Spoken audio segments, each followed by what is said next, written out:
So yan po, i-drain muna natin itong kanyang coolant mga kagrasa para ma-check natin ang dapat nating i-check.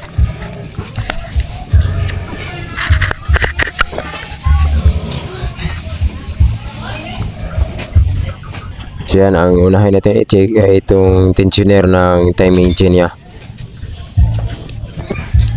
Tingnan natin, baka ito ang dahilan. Yan, tulak natin ang timing chain. Okay, ganito lang mag-check mga kagrasa, no? Yan, sa ganito ay okay lang. Yan, pag mag-react lang siya pag binitawan natin. So, okay lang itong tensioner mga kagrasa. Then next, ito naman ang head naman natin ang ating tingnan. Kailangan nating buksan. So, i-drain natin ang coolant. Ubusin natin.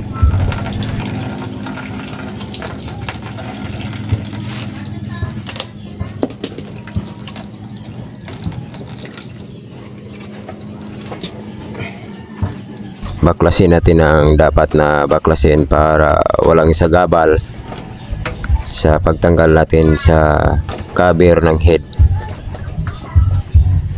para maalam natin. Kasi okay lang ang timing chain at ang kanyang timing chain tensioner.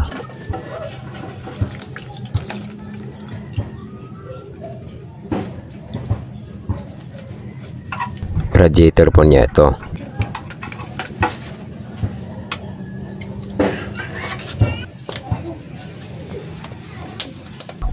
Then mga sensor tanggalin natin mga kagrasa. Ingat-ingat. So ito po ang kanyang BBA, no, mga kagrasa. Pag masira ito ay malagitik din. Then yun po. Tingnan natin dito. Yan, okay lang.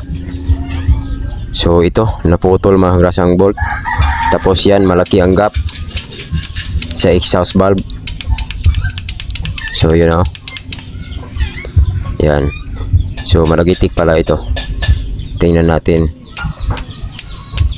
So yun, putol ang bolt. Yan, oh, nag-iba ang kanyang kulay.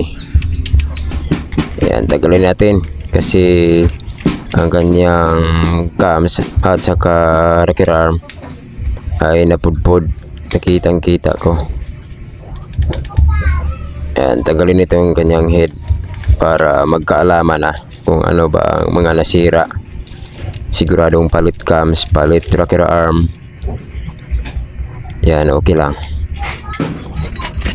Okay, tanggalin muna natin mga kagrasa. Palit, maraming palitan natin dito. Dahil mana dahay. Itong valve baka nagbingkong na. Yan, ito na, magkaalaman na.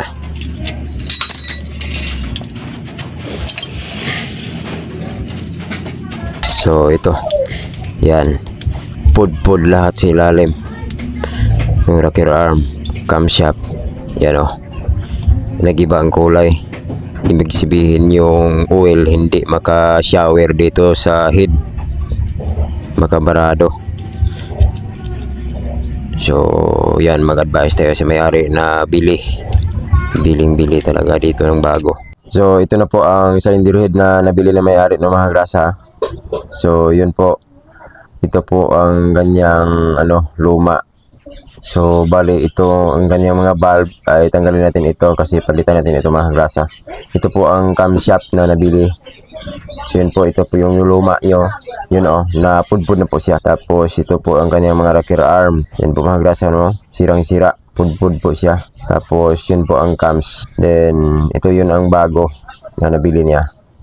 Okay, i-grind muna natin ito. Siguro ang sanhin ito. Ito po ang pinaka-problema na kasi maliit na po ang ganyang daanan ng kanyang oil mula sa makina. Tapos yan, mag-shower yan diyan. Yan, mag-shower yan diyan. Kaya napudpod kasi yun pagbabara ito ng kahit buhok lang, tulad ng buhok lang kalaki, yan barado na, hindi na po makashower ang oil. So assemble natin itong kanyang rocker arm. So sa pag-assemble, yan ganito lang. Yan. And yan ang kanyang yung next. Tapos yung wave washer. Tapos ito namang spring. Yan ito. Ito ang kanyang itsura. Tapos ilagay itong washer na ito. Ito lang. Ilagay yung washer. Tapos ipasok mo dyan. Yan. Tapos yan dito. Lagay lang dito. Yung sa intake.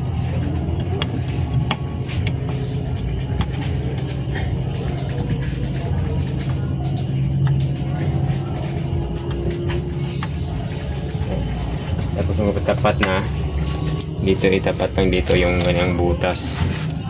Tapos itong may lagay ng bolt dito lang banda. Kailangan na matapat.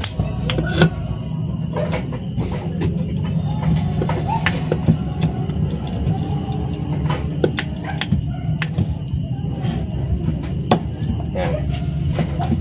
Tapos ang kanyang camshaft naman. So sa paglagay nito, i-press na ito, mahirasa na. Yan, press lang.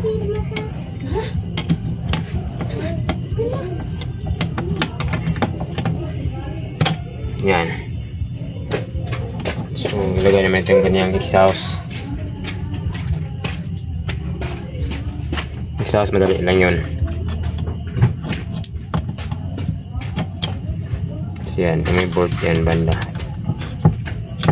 Okay. Yun lang po mga kagrasa, yan. So yan.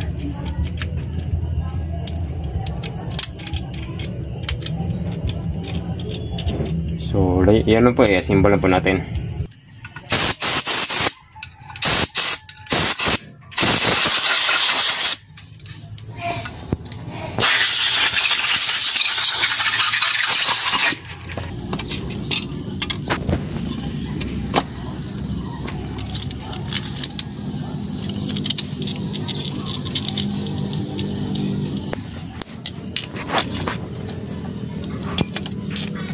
So ito po, dito ko na ipakita ang paghigpit.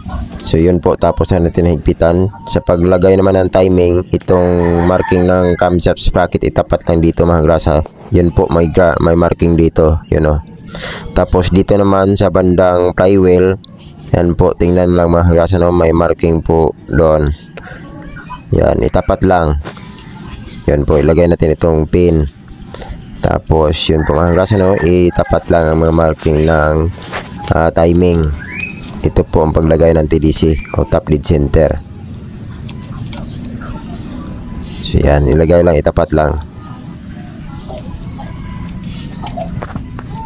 So yun po mga grasa, ang pagsagawa ng TDC.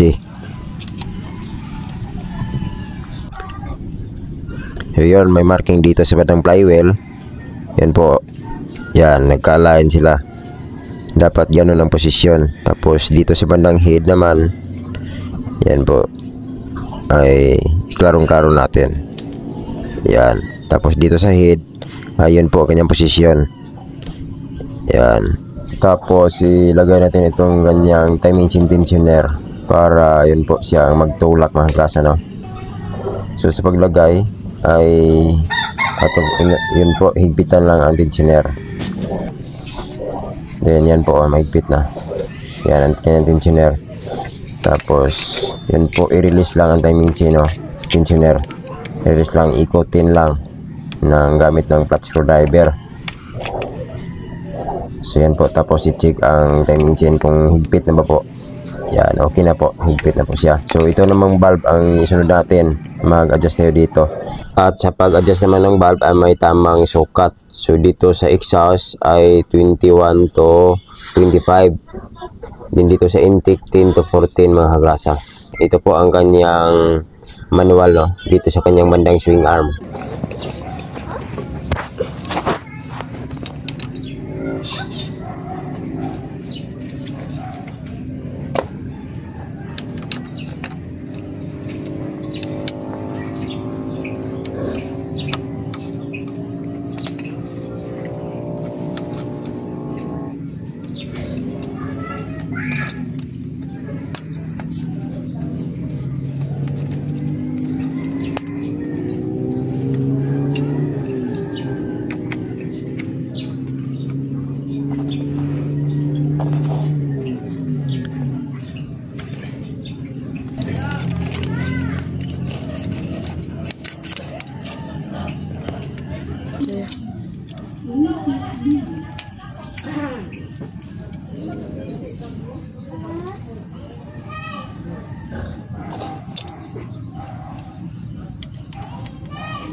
So ito na po mga kagrasa, tapos na po natin adjust ang valve. Yun po, i-assemble po natin itong mga dapat pang ikabit. Tapos yun po mga kagrasa, tama na po ang adjust ang valve. Yun po, i-assemble na po natin para yun po masubukan na po natin siyang paandarin mga kagrasa, no?